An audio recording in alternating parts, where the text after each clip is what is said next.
आजकल मेरे पास अलग अलग तरीके तांत्रिक आते हैं, कोई बताता है मुस्लिम तंत्र ज्यादा बड़ा है, कोई दशम विद्याओं का ज्यादा बड़ा होता है। आप मुस्लिम जो तंत्र है वो बेसिकली जिन के ऊपर ज्यादा है। आप उसे जिन कह दो, इधर वो भूत कह दें, हिंदू एक ही धर्म चीज में है। एक ही बात है। पहली बात तो अब उससे हमने तो और सुप्रीम पावर गिनी हुई है। गंधर्व हैं, यक्ष हैं, फिर उसके बाद अप्सराएं हैं, बेताल हैं। तो मतलब बेसिकली उनसे पावरफुल है बहुत ज्यादा। ये एक भी माइका लाल कोई ऐसा नहीं मिला मर्द का बच्चा, और जो मिले वो सिर्फ एक ही गाना गाते थे कि माँ काली से ऊपर कोई नहीं। मुस्लिम लोग भी खुला चैलेंज है इस बात का।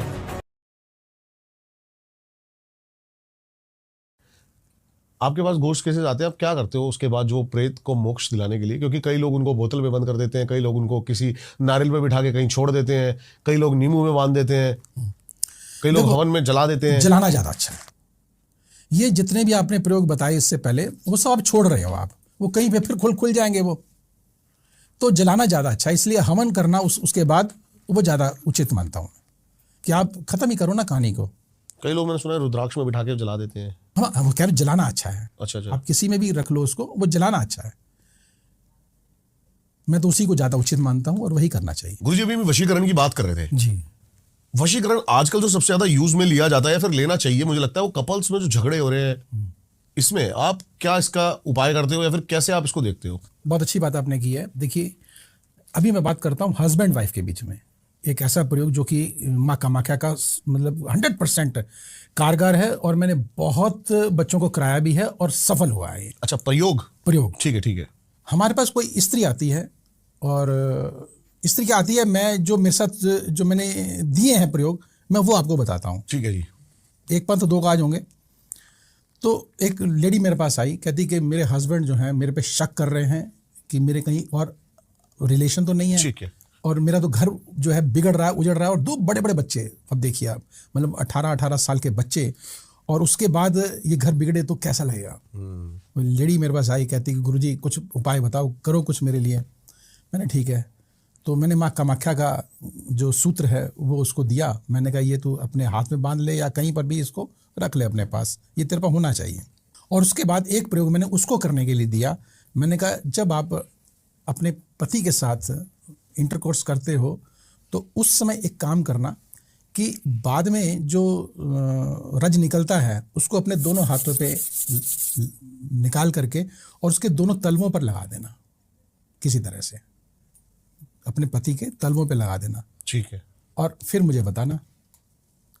तो एक हफ्ते के बाद वो मेरे पास आई, कहते गुरुजी बहुत बहुत धन्यवाद आपका। जैसे किसी के ऊपर मारण क्रिया भेज दी गई है, अब मारण क्रिया बताते हैं कि किसी ने अगर कुछ भेज दी है तो वो टाली तो नहीं जा सकती, उसकी दिशा बदली जा सकती। बिल्कुल। तो साधक कैसे उस पर काम करता है? आप कैसे उस पर काम करते हो मारण हटाने के लिए? क्या उसके आप किसी बाल या फिर किसी वस्तु की आपको बलि देते हो? क्या प्रोसेस क्या है? या फिर किसी वो पेड़ पे उतार देते हो? क्या है उसका वो? देखिए, पहली बात तो हमारे पास व्यक्ति आएगा ही तब जब असल में वो जो है एक तरह से क्रिया हो चुकी होगी। बिल्कुल पहली सही बात तो ये है। हाँ जी। इसका मतलब कि कोई ना कोई दैविक शक्ति है ना, उसको पहले से ही बचा रही है। पहली बात तो ये है।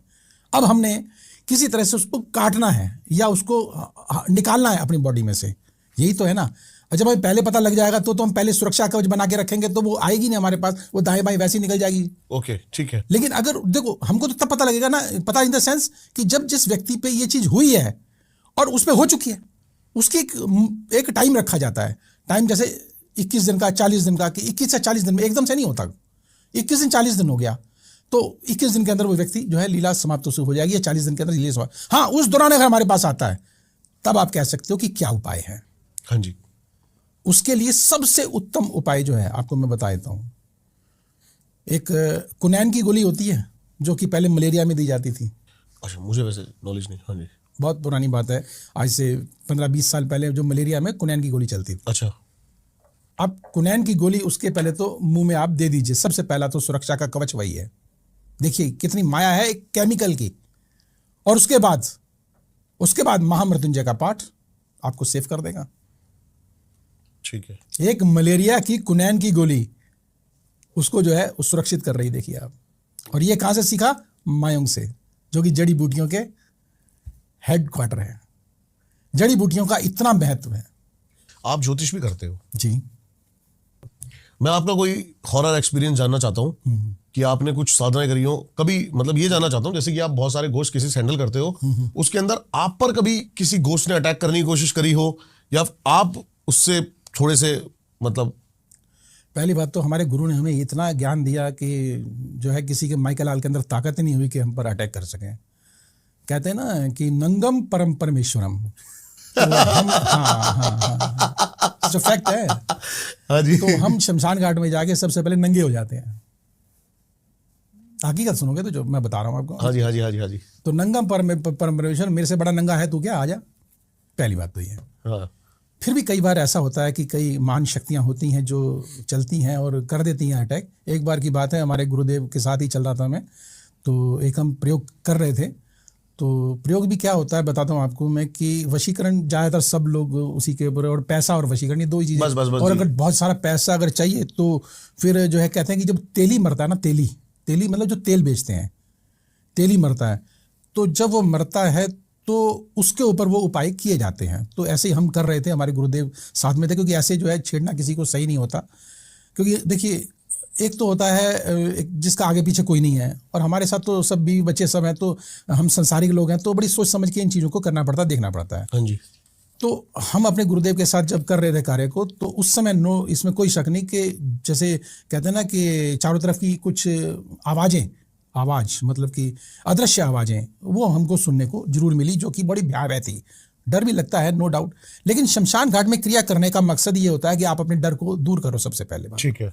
तभी आप आगे क्रिया कर पाओगे, नहीं तो नहीं कर पाओगे। मनोवैज्ञानिक तरीके से आपको मजबूत होना है, तभी आप शमशान में कहते हैं कि क्रिया करो। क्रिया बाहर भी कर सकते हो आप, लेकिन शमशान में हम क्रिया कहते हैं, इसीलिए कहते हैं कि आप मजबूत हो जाओ, डरो नहीं, संकल्प, क्योंकि जो डरा वो मरा। तो तब हमने क्रिया की, और महामाया की कृपा से जो है हम वहाँ से क्रिया करके निकले। तो गुरुदेव साथ में तो खैर एक शक्ति वैसी रहती है कि हाँ, कोई हमारे साथ है जो हमारा रक्षक है। आजकल मेरे पास अलग अलग तरीके तांत्रिक आते हैं, कोई बताता है मुस्लिम तंत्र ज्यादा बड़ा है, कोई दशम विद्याओं का ज्यादा बड़ा होता है। आप किस रूप से देखते हो कि कौन सा तंत्र ज्यादा पावरफुल है? देखिए, मैंने अभी पहले भी बोला कि मुस्लिम जो तंत्र है वो बेसिकली जिन के ऊपर ज़्यादा है, भूतों के ऊपर जाता है, प्रेतों के ऊपर जाता है। आप उसे जिन कह दो, इधर वो भूत कह दें, हिंदू धर्म में एक ही बात है। पहली बात तो अब उससे हमने तो और सुप्रीम पावर गिनी हुई है।